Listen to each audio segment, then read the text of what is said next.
Me llamo Diego.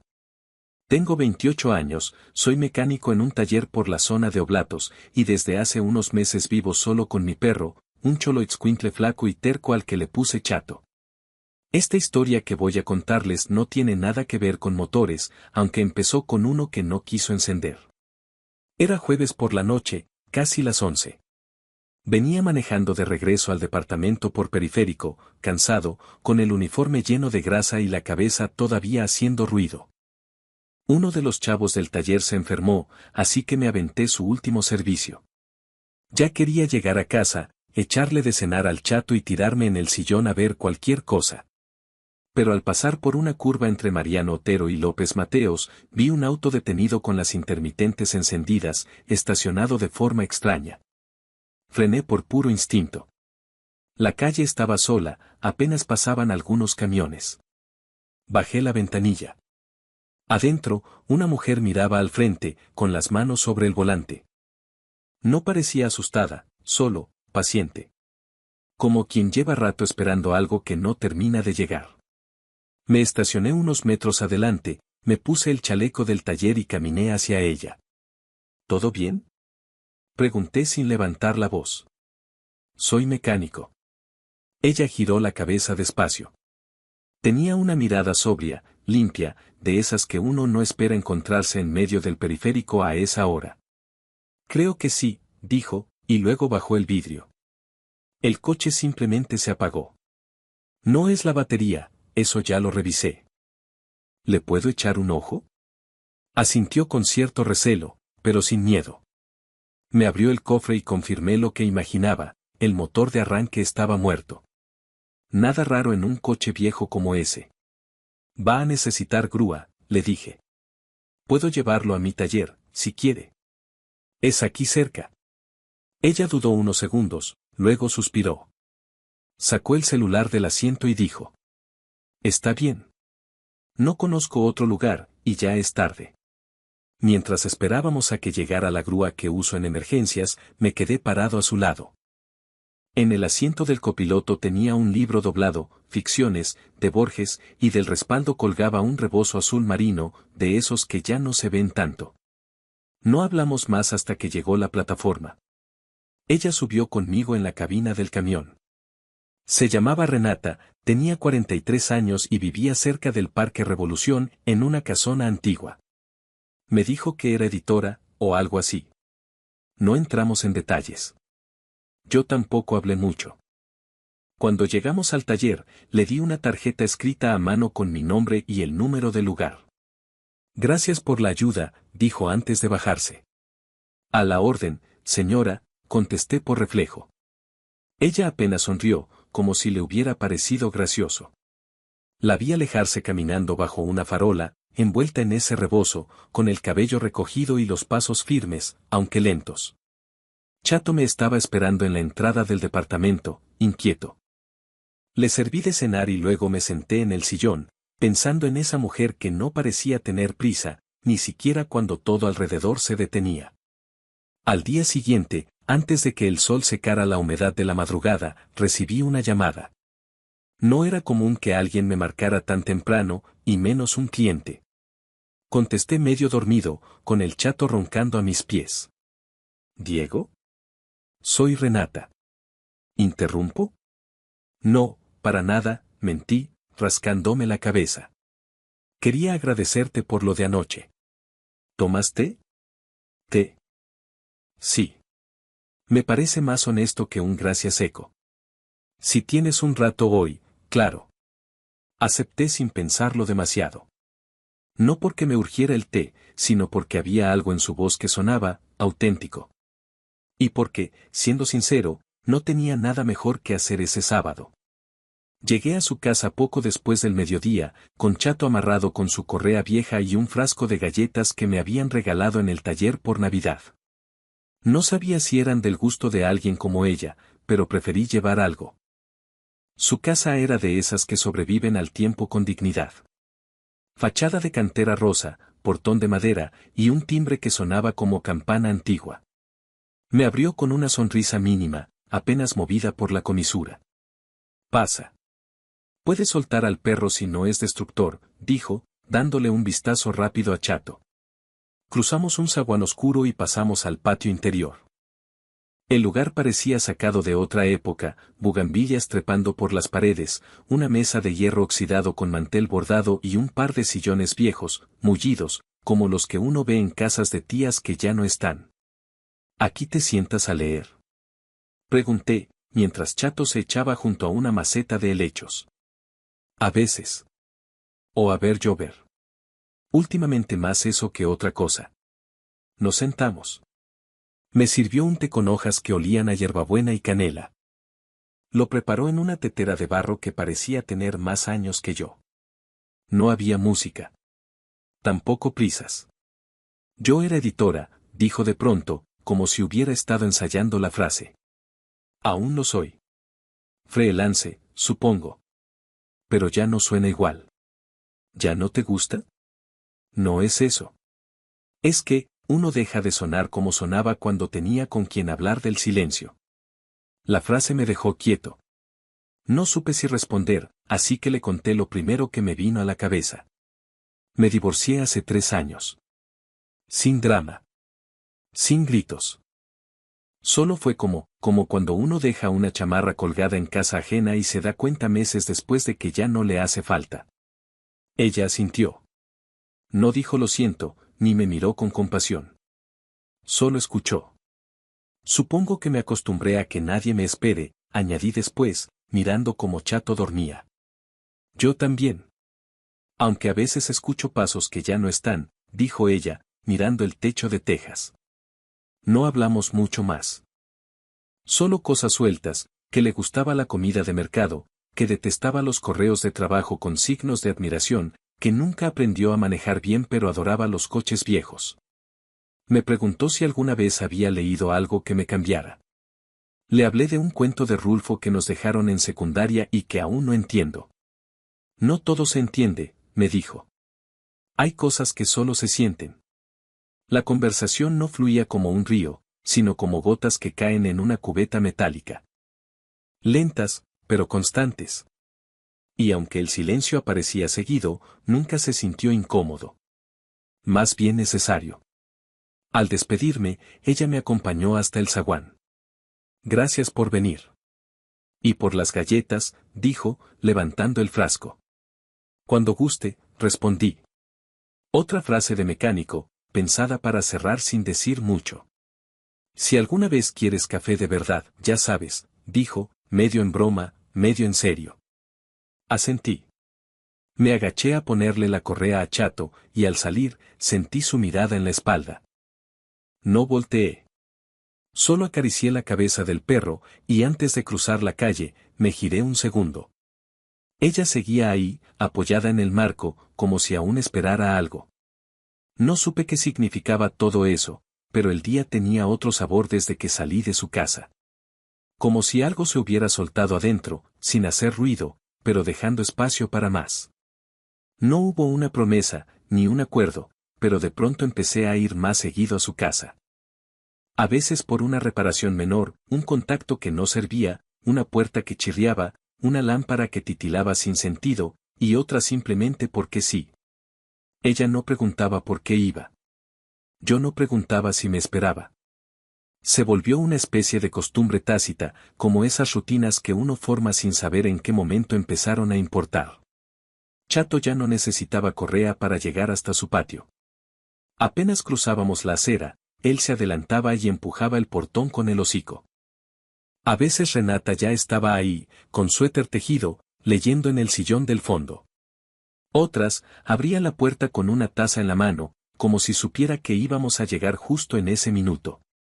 No hablábamos mucho. Ni hacía falta. Ella cocinaba cosas sencillas, calabacitas con queso, pan de elote, café de olla, y a veces yo me ofrecía a picar los jitomates o moler en el molcajete. Hacíamos todo eso en silencio. Un silencio lleno, denso, que decía más que cualquier frase. Chato se echaba bajo la mesa como si también hubiera entendido que esa casa ya no era extraña. Una tarde, sin previo aviso, mientras partía unos limones, Renata habló de su esposo. Se fue en octubre. Aún no sacó su chamarra del closet, dijo, como si lo dijera al aire. No supe si se fue significaba que murió o si simplemente se marchó. No pregunté. Solo asentí. Yo también tenía cosas que seguían ocupando espacio, aunque ya nadie las usara. Después del divorcio, comía en el taller. No quería llegar a casa. Sentía que la puerta se burlaba de mí cuando abría y no había ruido, le dije sin mirarla. Renata puso 2 platos sobre la mesa. Uno para mí, otro para ella. Ninguno dijo nada por un rato. Solo se escuchaba el cuchillo al raspar el plato y la lluvia que empezaba a caer del otro lado del patio. Al final de esa comida, me extendió un libro. Viejo, usado, con hojas medio dobladas. Pedro Páramo, dijo. No necesitas entenderlo todo. Solo sentirlo. No contesté. Me lo guardé en la mochila como quien recibe algo más íntimo que un libro. Lo empecé esa misma noche, mientras Chato dormía en mis pies y la lluvia seguía empapando las bardas. Después de unos días, salimos a caminar por la avenida Chapultepec. Era de noche. Había música lejana de un bar, puestos de esquites, vendedores ambulantes que hablaban con desgano. Caminamos sin rumbo, sin planes. Nuestros pasos hacían eco entre charcos. Ella pidió un vaso de esquites con chile del que sí pica. Yo uno con crema, de esos que te manchan la camisa si no te cuidas. Mientras comíamos, nuestros dedos se rozaron. No fue accidente. Tampoco gesto romántico. Fue más como tocar la orilla de algo que aún no tiene nombre. ¿Crees que la gente puede volver a empezar sin romper lo anterior? Preguntó, con voz baja, sin buscar mi cara. Me tomé un segundo. No se rompe. Solo se transforma, respondí. Renata volteó entonces y me miró como si esa frase ya la hubiera pensado antes, pero nunca la hubiera dicho en voz alta. Cuando regresamos a su casa, no nos despedimos con palabras. Solo con un gesto. Una especie de media sonrisa compartida. Algo había cambiado. No mucho, no todo. Pero sí lo suficiente para saber que ya no era lo mismo.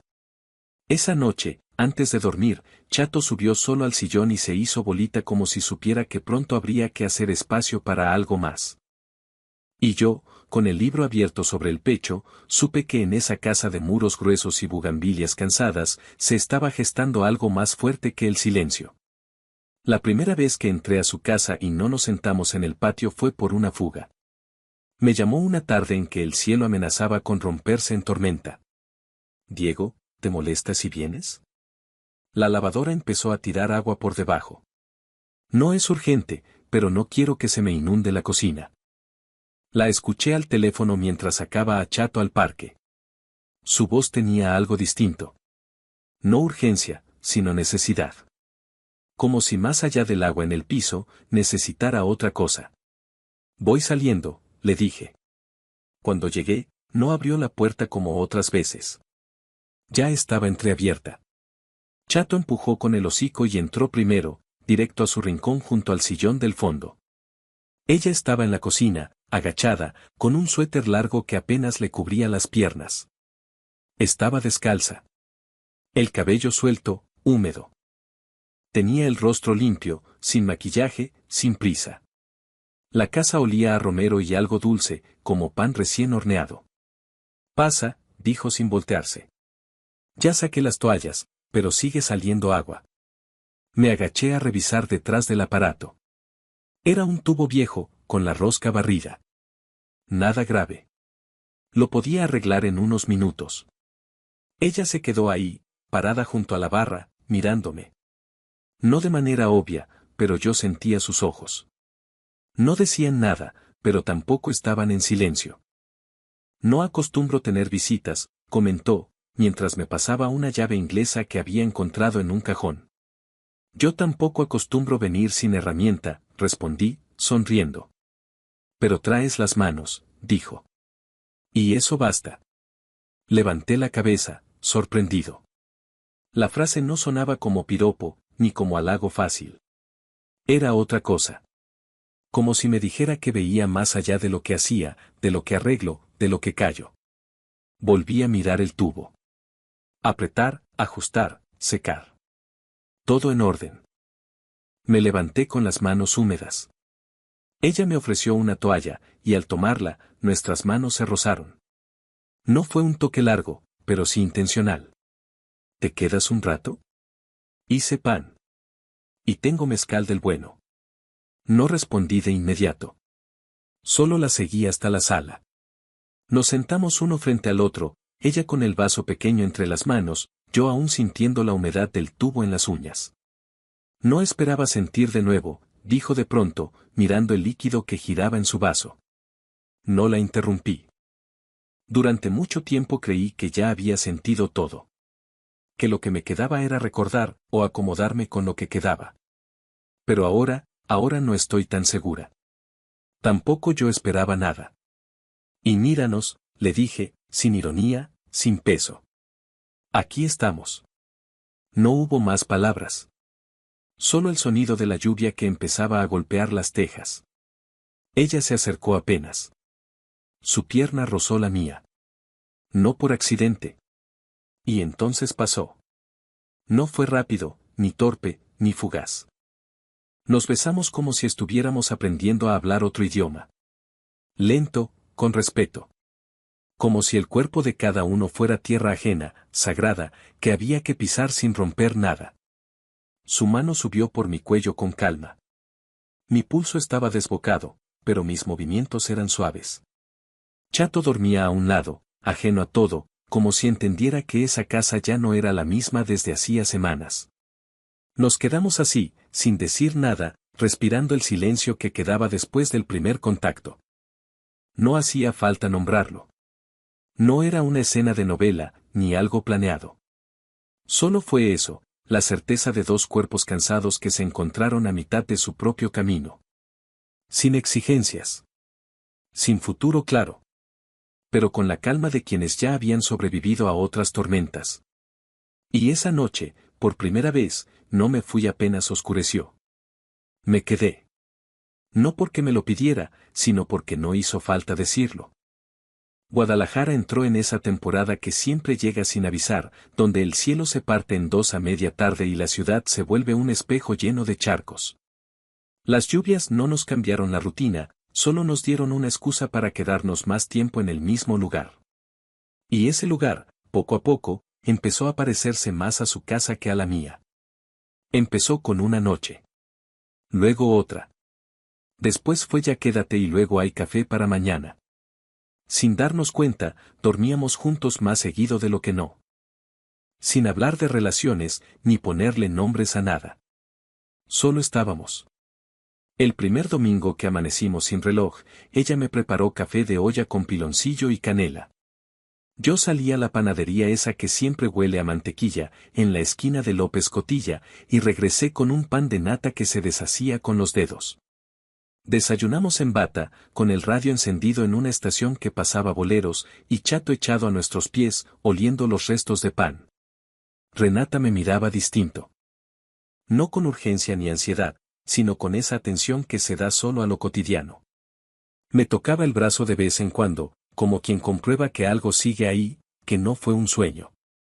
Y yo empezaba a aprenderme el ritmo de su casa, los lugares donde cruje el piso, el cajón donde guarda los sobres de té que nunca toma, las ventanas que hay que cerrar antes de las 7 porque entra el agua. Una noche, mientras dormía, sentí su mano en mi espalda. Al voltear, me dijo en voz muy baja. «Eres tan joven». Me quedé callado. Luego, le contesté sin pensarlo. «Y tú tan viva». No lo dijo por halago. Lo dijo con una mezcla de asombro y miedo. Como si no terminara de creerse que estábamos compartiendo la misma cama sin que nada doliera. Una tarde, salimos a caminar con Chato por el Parque Revolución. Ella llevaba un sombrero que le tapaba medio rostro, yo cargaba la correa del perro y una bolsa con naranjas. Pasamos frente a una vecina que regaba las plantas y que, al vernos juntos, le dijo: «¿Tu hijo?». Renata soltó una risa leve, sin contestar. Yo solo levanté la ceja y seguí caminando. No me molestó. Me molestaría más perder lo que estábamos construyendo. Al rato, ella me apretó la mano sin decir nada. Empezó a escribir de nuevo. Al principio, frases sueltas en hojas recicladas. Después, textos largos que dejaba sobre la mesa sin firmar. Yo no preguntaba, pero a veces los leía cuando ella se quedaba dormida. Hablaban de cosas perdidas, de cuerpos cansados que aprendían a quedarse sin pedir permiso, de silencios que se convertían en casa. Una mañana, la encontré en el estudio, limpiando su vieja máquina de escribir. No servía desde hace años, y me ofrecía repararla. Me tardé 3 días en dejarla como nueva. Lo hice sin que me lo pidiera, como quien repara algo que también lo repara a uno. Esa misma noche, mientras probaba las teclas, me miró y dijo: «Gracias. No solo por esto». Chato ya dormía en su sala como si siempre hubiera vivido ahí. Ya nadie lo echaba ni le decía a tu cama. Su cama era cualquier rincón donde estuviéramos los dos. Afuera llovía. Adentro, empezábamos a entender que no hacía falta firmar papeles, ni anunciar nada. Que hay un tipo de compañía que no necesita etiqueta, solo presencia. Que entre los relámpagos y los desayunos lentos uno puede encontrar refugio. Y que cuando todo se vuelve costumbre, pero de las buenas, ya no se trata de estar o no estar. Se trata de quedarse. Aunque nadie lo diga en voz alta. Un martes cualquiera, sin lluvia ni visitas, Renata abrió una caja que no tocaba desde hacía años. La encontré sentada en el suelo del estudio, con las piernas cruzadas y una fotografía entre las manos. No dijo nada cuando entré. Solo me miró como si no supiera qué hacer con lo que tenía enfrente. Era una foto en papel mate, de esas que ya casi no se imprimen, ella más joven, con el cabello más largo, abrazada a un hombre de sonrisa tímida. A su lado, un perro de pelaje rizado. Detrás, el jardín que ahora tenía otras plantas, otras sombras. Me quedé en la puerta, sin hacer ruido. A veces siento que sigo allá, dijo finalmente. En esa foto. En ese momento. Me senté junto a ella, pero no toqué la imagen. No quise interrumpir su viaje. Podemos estar en 2 lugares al mismo tiempo, le respondí. Mientras elijamos cuál es casa. Renata me miró con un gesto que no supe descifrar del todo. No era tristeza, ni alivio. Era algo más complejo, como si se le hubiera movido algo por dentro, lento, inevitable. Dobló la foto con cuidado y la guardó en el sobre amarillo donde estaba. No la tiró. Solo la devolvió a su sitio. Ese mismo día, al volver al departamento por unas herramientas, encontré una carta vieja en una caja donde guardo recibos y cosas que ya ni reviso. Era de mi ex. Nunca la había abierto. Ni siquiera recordaba haberla guardado. Pero ahí estaba, con mi nombre escrito a mano, en tinta azul. Me senté a leerla en la cocina. No decía mucho. Solo cosas sueltas, que esperaba que estuviera bien, que no sabía si había sido demasiado tarde para entendernos, que si algún día quería hablar, ella estaba. No había rencor, ni reproches. Solo eso, palabras que no llegaron a tiempo. No sé por qué, pero la llevé conmigo cuando regresé a casa de Renata. Tal vez no debía. Tal vez algo dentro de mí necesitaba soltarla. La dejé sobre la barra de la cocina mientras arreglaba una lámpara del pasillo. No pensé que ella la fuera a leer. Pero lo hizo. La encontré en la sala, con la carta entre las manos, sin expresión. No me reclamó. Solo me dijo. No sabía que aún la tenías. Ni yo, contesté. No discutimos. No hubo gritos. Solo un silencio espeso, lleno de cosas que no supimos cómo nombrar. Ella se encerró en el estudio. Yo salí a caminar con Chato bajo una llovizna que parecía burlarse de todo. No era celos. Era miedo. Miedo a repetir historias, a hacer reemplazo, a que lo que habíamos construido fuera una tregua temporal. Pasamos un día sin hablarnos. Largo, incómodo. Como si la casa se hubiera quedado sin luz, aunque todo siguiera encendido. Al anochecer del día siguiente, mientras revisaba un motor en el taller, la vi aparecer entre la puerta abierta. Llevaba un abrigo ligero, el cabello recogido, los ojos sin maquillaje. No dijo nada al entrar. Solo caminó entre herramientas y cajas hasta quedar frente a mí. No quiero perder esto por miedo, dijo, con la voz firme, aunque le temblaban los dedos. Solté la llave inglesa que tenía en la mano. Me limpié con el trapo colgado al cinturón y la abracé. No dijimos nada más.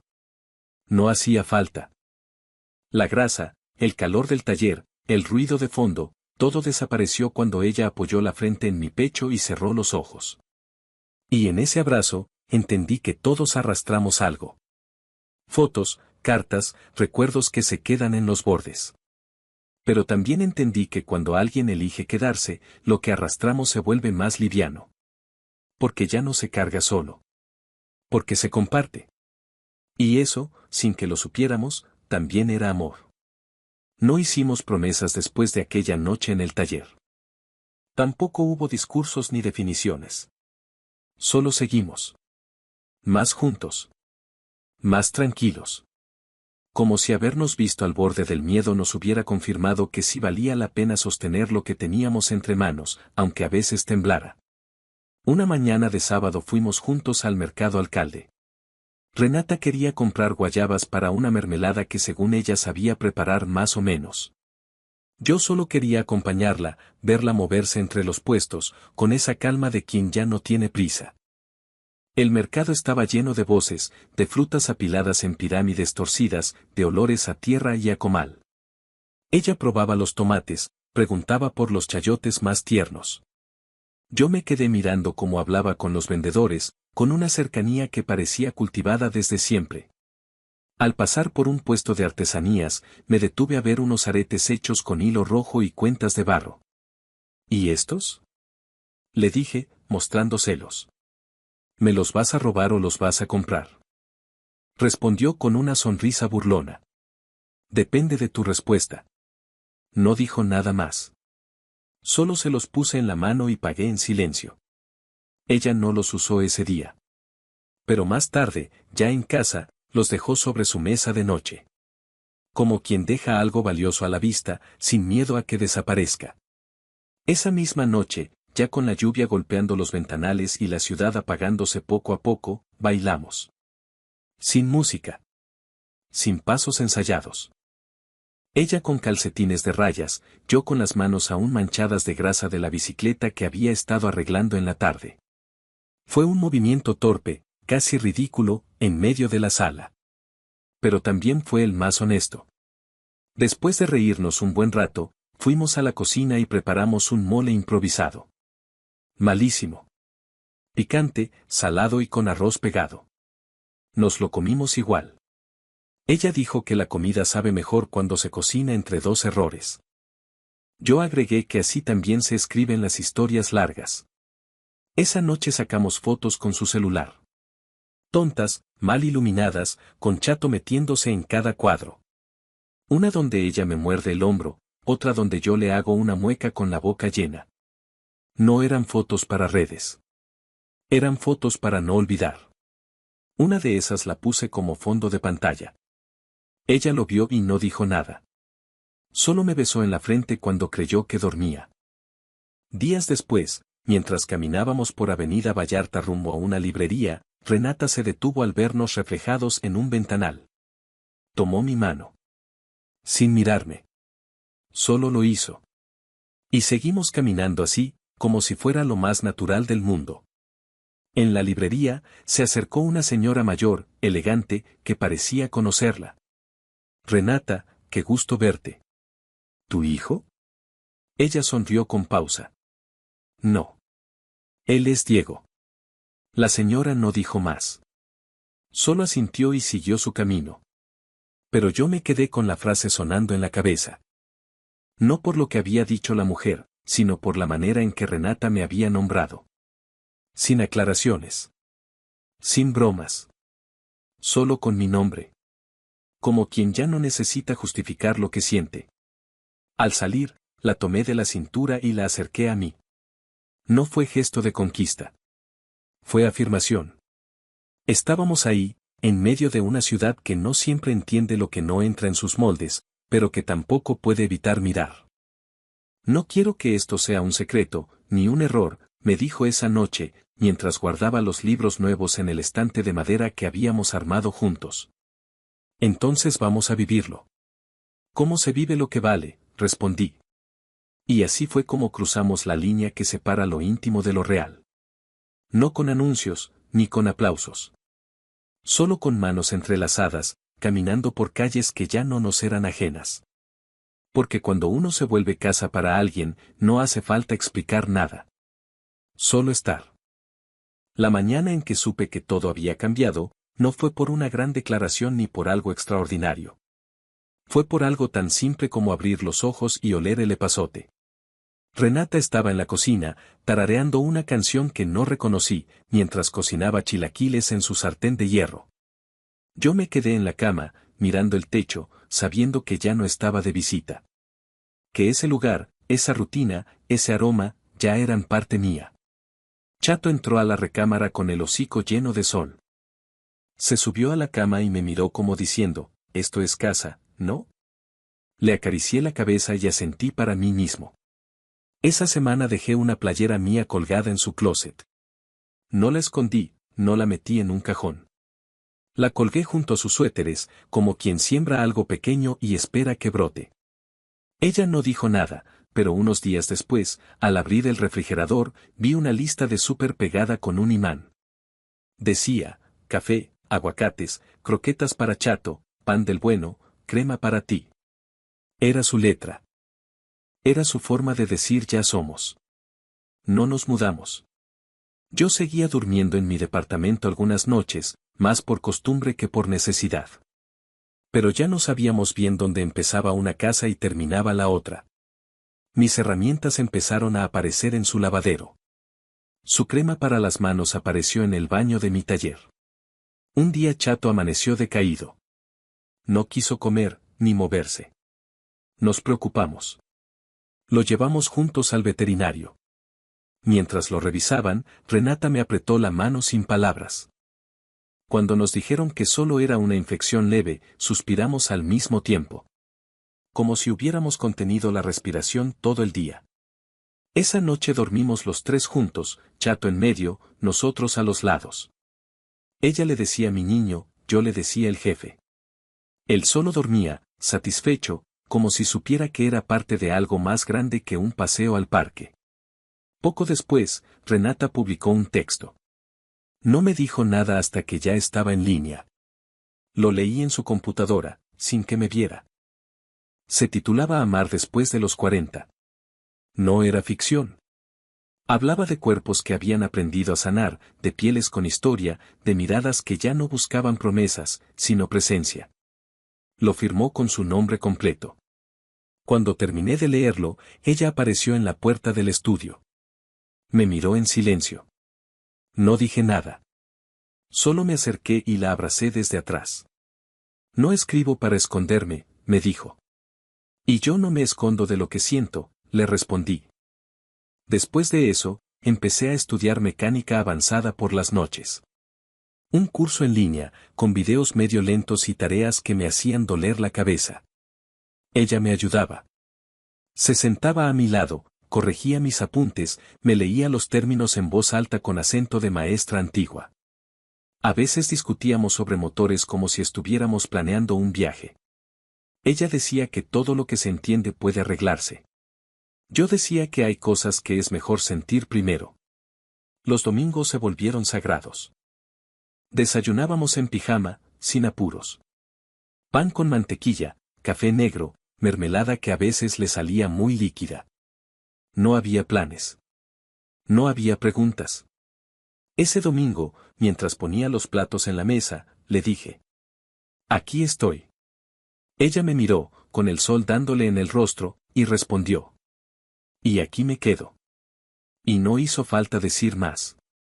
Porque había cosas que ya no teníamos que explicar.